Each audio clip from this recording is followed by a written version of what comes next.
तर एक ब्रेकिंग बातमी समोर येते। पुणे विमानतळावर 3.5 कोटींचं सोनं जप्त केले गेले। महिलेकडून तब्बल 7 किलो सोनं जप्त केलंय। सोन्याच्या तस्करी प्रकरणी दोघांना अटक सुद्धा केली आहे। पुणे विमानतळावर तब्बल 3.5 कोटींचं सोनं जप्त केलंय। सोन्याच्या तस्करी प्रकरणी पोलिसांनी महिलेसह दोघांना अटक केली आहे। दुबईहून सोन्याची तस्करी करून एक महिला पुणे विमानतळावर येणार असल्याची माहिती पोलिसांना मिळाली होती। त्यानंतर पोलिसांनी सापळा रचून 7 किलो सोन्यासह या महिलेला अटक केली आहे।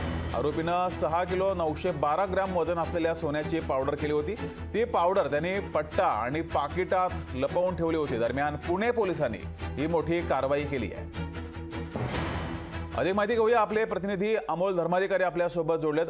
अमोल, पुणे पोलिसांनी एक मोठी कारवाई केली आहे।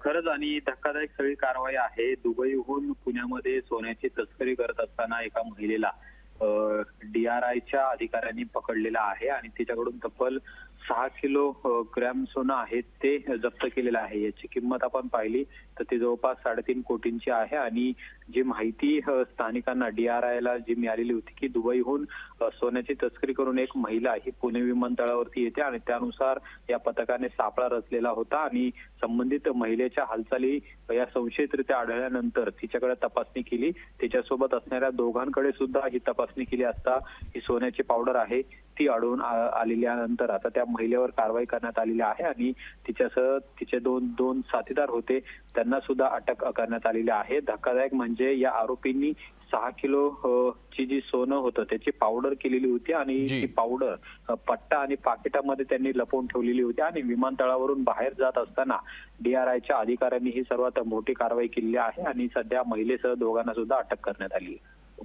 धन्यवाद अमोल दिलेल्या या माहितीबद्दल। लोकशाही मराठी ऐका, पहा, जागरूक रहा।